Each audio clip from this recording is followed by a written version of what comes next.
Welcome to the bold analysis.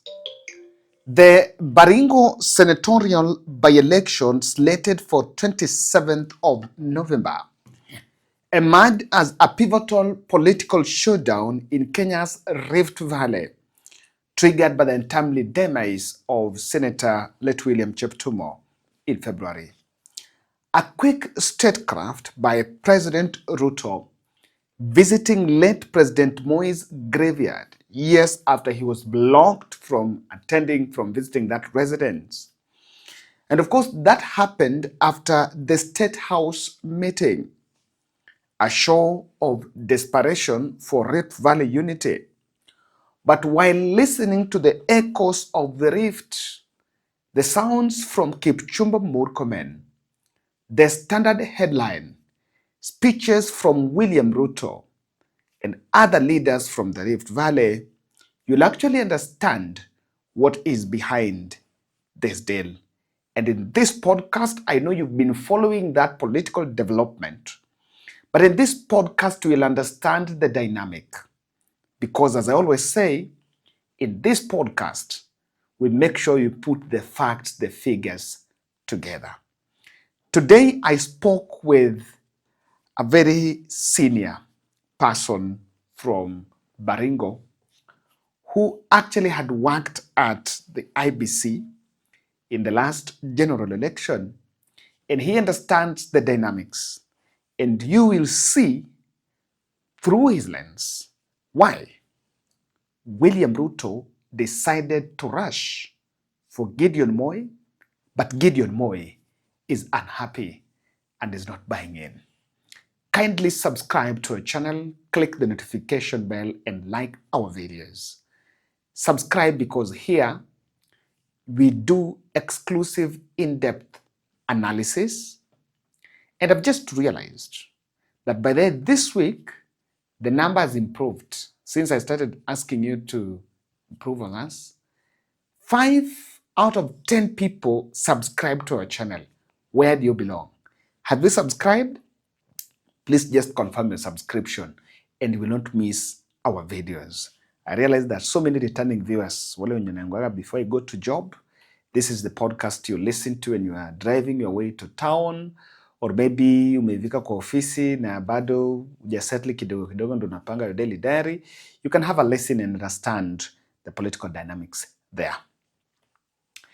UDA party downplayed the return of Gideon Moi in Baringo Senate race to replace the former UDA stalwart late William Cheptumo, who passed on, who died in February.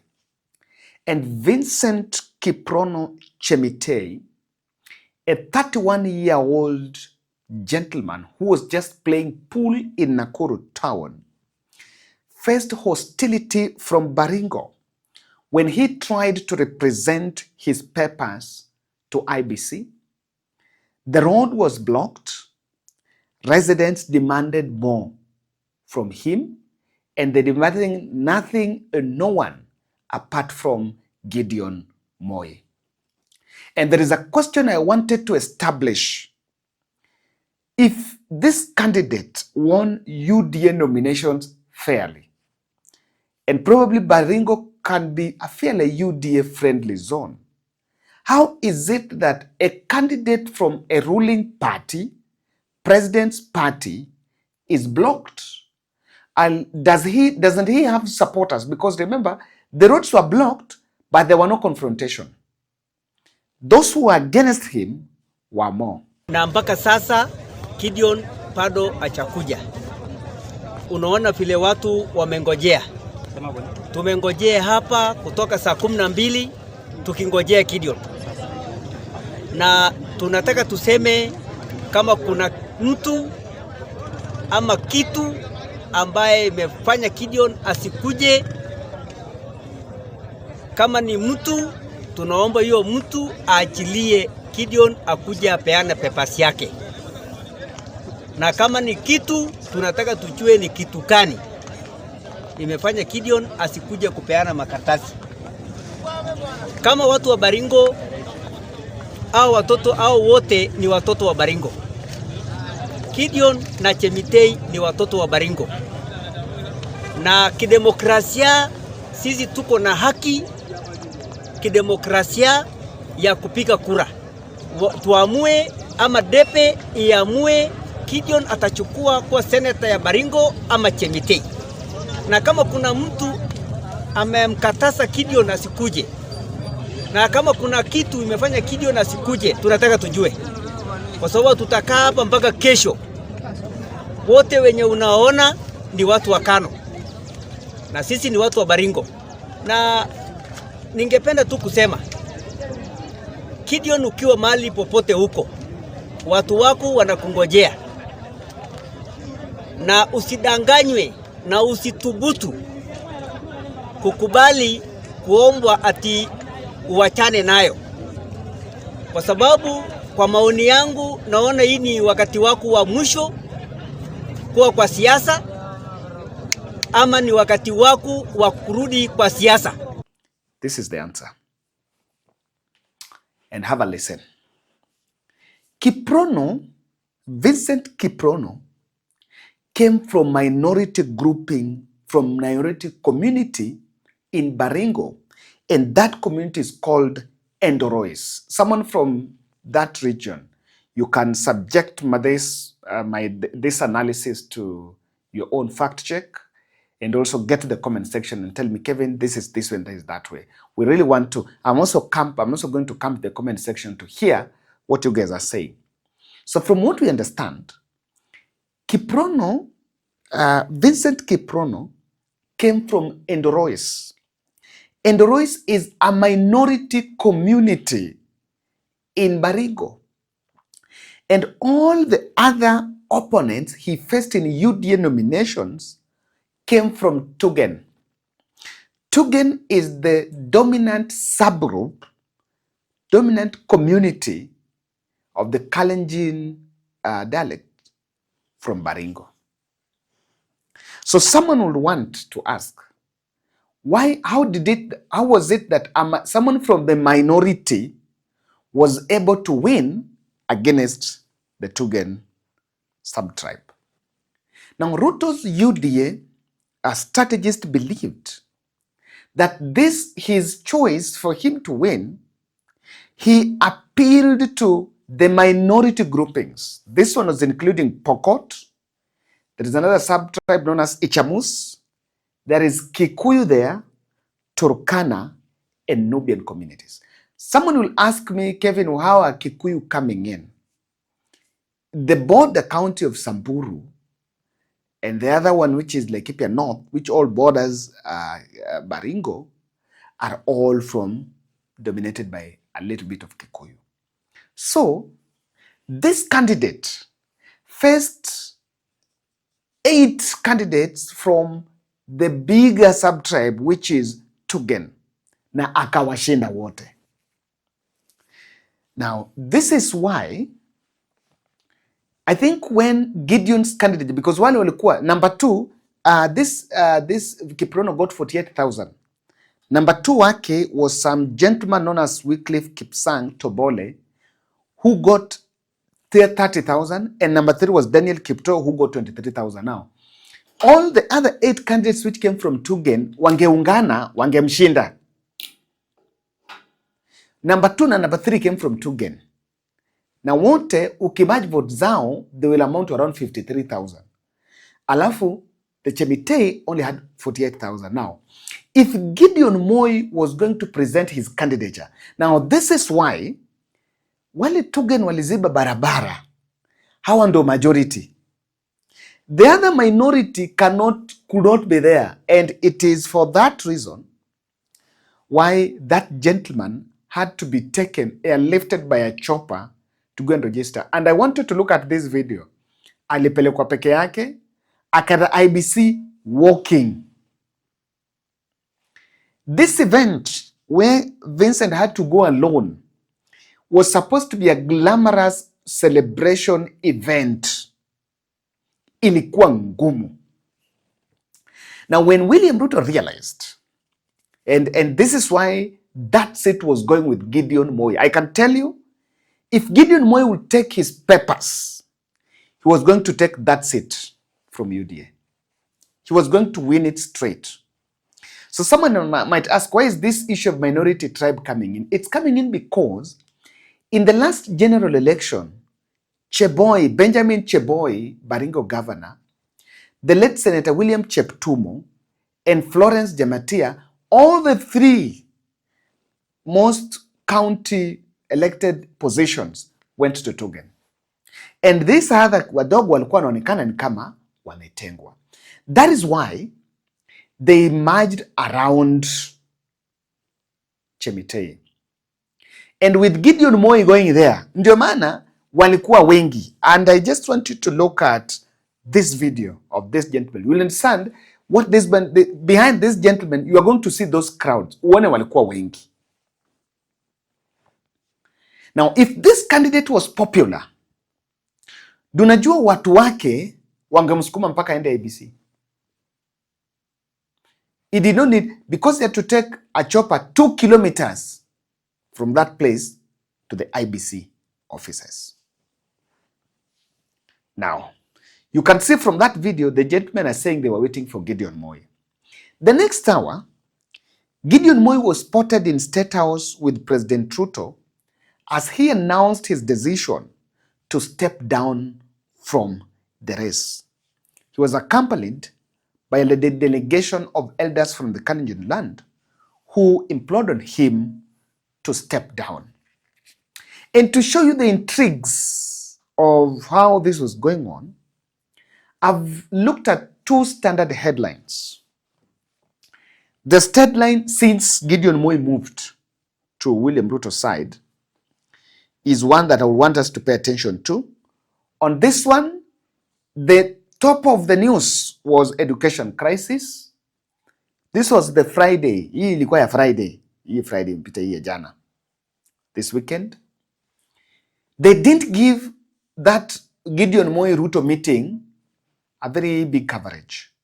And they never sounded like now, because Gideon Moi and now the Standard, you remember the Standard has been having they have been injecting, if allow me use that word, they have been on the accountability edge, putting Kenya Kwanza on the accountability edge. And that was on Friday. On Saturday, if you look at this headline yet again, they are not talking about, they're not shouting, if you ask me, they're not shouting about Ruto's Kabarak. It is there, but iko huko chini. Of course, you'll understand that there are two political events today. Ruto was in Kabarak, and there was an NDC, pia ya Wiper. You can see those two, ziko hapo chini hapo, Ruto hapo chini. So sometimes when you analyze newspaper headlines, you'll understand what is the agenda. Huko, they've sent the 10.5 billion trees ploy. Okay. To that, if you read that article, it is very sarcastic in the sense that we were supposed to plant 10 billion. I don't know after how long. Now, the president said we planted 1.06 billion. Have we? We don't have that data. We just question. So, but then, just as that you have, as that was going on, there is a letter that came that was fake, another fake letter that was faked from Standard. It is a statement by Honorable Gideon Moi to Standard Media Group. In recent months, I have openly urged Standard Group to hold the government accountable and to speak boldly in the defense of public interest. That call was made in a spirit of vibrant democracy and an active opposition. However, the political landscape has evolved. With the new understanding between KANU and UDA, we are entering a season of cooperation aimed at uniting country and advancing a shared development agenda. In this new context, I am asking Standard Group to stand down from its previous posture of hate and criticism towards the government. The time has come for responsible engagement, one that promotes stability, reconciliation, and progress for all Kenyans. Do you expect that editorial note to be all over the social media? No. But you will now, from that you can see that someone has an intention or had an intention to portray that Gideon Moi current working relationship with William Ruto should actually occasion some standard group report turning down. Now, look at how quickly things happened. After the Friday one, on Saturday today, William Ruto, Gideon Moi, on a military chopper, flew to Kabarak. An interesting photo of this one. This one the president attended, went to show bow to the Moi graveyard. This is a place that President Ruto did not go. The last time he tried going when Moi was sick, he was chased by Gideon, told that mzee analala. He was not allowed in. So he went there to make, a symbolic, kuenda huko. And if you remember, he was talking to locals about it. And in fact, he went there to control the narrative because Gideon had just stepped down. It was in his interest for Gideon not to go for that seat. And I've explained to you that Gideon came from bigger, dominant TURGEN, na yule alikuwa anatoka minority. So wale TURGEN wangesanyana around Gideon, wangeshinda. And so, I've also confirmed, and can challenge me, kama ni more, a few other delegates were there who are some members of this channel have confirmed that they were received around 2,000 Kenyan shillings. Vidho anasema yenye nimepokea si the same na yule amepokea. But some have, but you can see that that was mobilized. Where did that money came from? Of course, State House. Which is to show you clearly that because that money did not come from party officials, from Kanu officials, it came from some unnamed source. So that tells you that the rush to Kabarak was to control because mambo ilikuwa imeharibika. And just to make you understand that, William Ruto went there and he's only talking about a working relationship with Gideon Moi on Kanu UDA and how they are working together for betterment of the country. And keenly you will understand that yes, he's the one who called Gideon for the rest, but he's not pushing to campaign for the UDA candidate. So, mimi nimekuja, si ndio watu wa Baringo? Na nimekuja, mimi ndio tumeongea na my brother Gideon Moi. Na tumekubaliana na yeye anisaidie tupange mambo ya taifa letu la Kenya. Maendeleo ya Kenya imechelewa. Kenya imechelewa miaka nyingi. We are not supposed to be a third world country. Na ili tuweze kusukuma mambo hiyo ya maendeleo, mimi nimeomba ya kwamba I need more hands. We need broader goodwill. Na ndio sababu tulitengeneza broad-based government ili tuhakikisha kwamba yale ambayo ni ya muhimu kwa Wakenya wote tuweze kusukuma iende mbele. This is not about individuals. This is not about personalities. This is not about parochialism or corners or regions. This is about Kenya. And I want to ask you as the good people of the founding party of our nation to accept for us to work together. Tunakubaliana? Mmekubali nifanye kazi na Gideon? Tupeleke mambo mbele. Ya pili, mimi nataka vile vile, mnajua mimi ndio nilikuwa Secretary General ya Kanu, na sasa tuko na Secretary General mwingine hapa, Bwana Wainaina. Si namna hiyo? Mimi nataka tukubaliane na nyinyi, mkubali ili sasa tuwe na formal engagement kati ya Kanu, si ndio? Ili Kanu sasa iwe part of the government of Kenya. So mnajua tuko na serikali ya mapana na marefu, inaitwa broad based. Hanan broad based kwa kile ne? Hiyo ya mapana na marefu. Sasa tupanue hii serikali, Kanu ikuwe katikati yake, ndio tupange mambo ya Kenya pamoja. Nyinyi mnasemaje? Iko sawa? Tufanye formal engagement na Kanu? Ndio tuwe kwa broad based. Hebu nione kwa mkono wale wanasema basi. Wana chairman. Ka utaru NDC. Maumia hata bigura na NDC. Sasa hii watu wamekubali tufanye kazi, mimi na wewe tufanye kazi under broad based, na ya muhimu zaidi tupange mambo ya Kenya. In his speech, I've listened to his 10-minute speech. The president has not told the people, please support my UDA candidate. Why? Because he knew. Yes. The whole thing now was hijacked and is now about KANU UDA ticket. You will understand, at this point, you'll want to ask Kevin, do you think KANU is very important? What will KANU bring on table at this point? There is absolutely nothing. Because the name Gideon Moi, without the name Moi, will not have someone there. It's not like Raila, who has created Raila Odinga. So yes, there is Odinga family, but Raila is a big person. Raila is a big profile as Raila. Now, Gideon Moi, without the word Moi in it, without Moi family, you don't have anyone there. Okay, you don't have a profile there. So, and do you think it is true that you need KANU for Kenya to go Singapore? No. If you needed KANU for Kenya to go Singapore, singekuwa umeanza kitambo. Wakati ulichukua Raila. It has taken 1 year since you signed a deal with ODM. Okay, not 1 year, probably around 8 or so months. So ungekuwa umedini immediately. But this opportunity was used. Him step down, and probably with some inducement. And they are pushing, broadening the broad-based.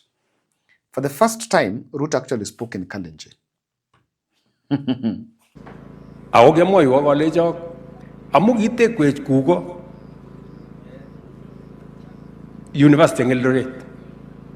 Kwan ne arab Ruto na teje University nebo Kabarnet. So anyone arawa nito ni nyone ni galen gogo ne gore tingin Kabarnet High School yo. Now in the Kabarak meeting, the president, Gideon Moi only spoke for 4 minutes. He was the host. He was the one hosting the president, but he only spoke for 4 minutes. And I want you to compare, I want to share the post yenye make, yenye president and make, and to see the difference. This is Gideon Moi. We elected to pursue the path of unity and shared purpose at this crucial point of our nation. As such, I extend my heartfelt gratitude to the people of Baringo for their support and granting us a chance to move beyond our differences and mold a cohesive and prosperous nation. Hosting KANU grassroots delegates from Baringo County, attended by President William Ruto in Kabarak. That is Gideon Moi's post. As I promised you, I want us to look at the president's post reacting to the same thing. This is what the president is saying. The necessity of national unity demands of all of us to rise above what which divides us so that we work together on the transformation agenda that is urgent in our country. We must therefore put aside politics that could cause division and become partners in the national endeavor to get Kenya out of the third world status and make it a prosperous country that works for all citizens.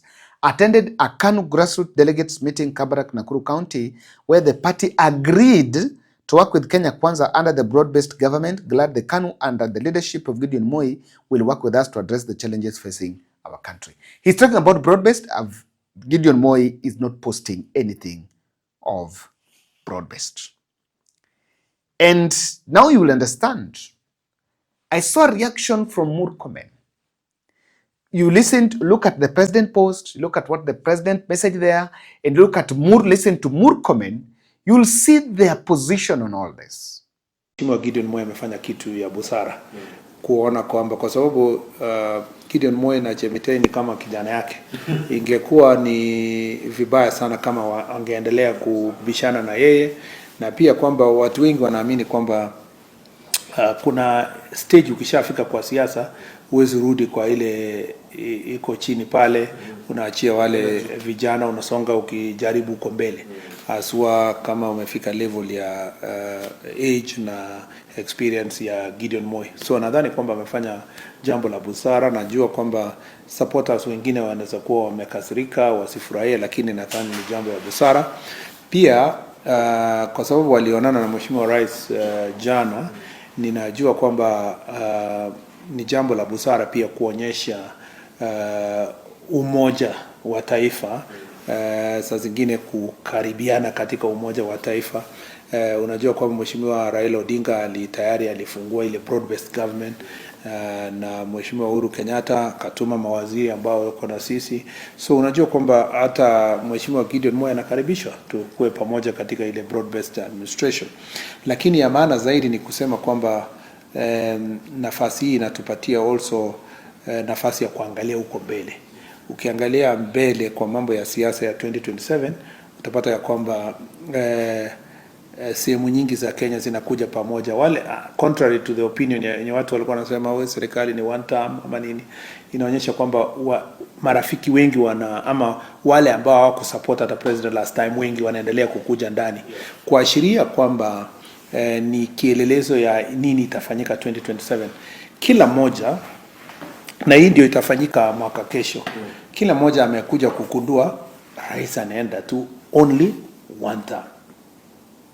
Na only extra one term. Na hiyo extra one term afungue jam, viongozi wengine wajaribu pia 2032. Kuliko wale ambao wanaona atasema abaki hapa ndio akuwa anang'ang'ana in future and so forth. So utaona so many, sio Gideon Moi peke yake. Utaona viongozi wengi by next year wakijoin president kwa serikali yake. Yeah? Kwa sababu watakuwa wanajua miaka 5 ni chache. Tumpatie Mheshimiwa Rais nafasi yake amalize, na pia amalize alafu sasa wengine wajaribu uko mbele. Pia ujue kwamba wale walikuwa nasema rais one term, walikuwa wanaongea kabla ile program haijamachua. Saa hizi the leading message kwa Kenya ni kwamba tunapatia rais 2 term kumaliza hizi programs ama establish mambo ya housing, mambo ya roads infrastructure, vile unaona vile mambo ya security, unaona kwamba tunapambana na banditry na nini secure our country, mambo ya agriculture, unaona there is a lot of good progress kwa mambo ya health. Sasa health is, we are closer than ever kukaribia universal healthcare. By the time President William Ruto atakuwa anamaliza in 2032, the ground itakuwa imekuwa set ya Kenya kusonga kwenda a first world country. According to Murkomen, it is a broad-based moment. We understand how disparate can Ruto be that he has to bribe Gideon Moi with the cabinet post to withdraw from Baringo senatorial race. Some reports emerging that Cheptumo's wife will be pushed for some ambassadorial job or some other job outside the cabinet. And that will occasion a reshuffle probably before the end of December.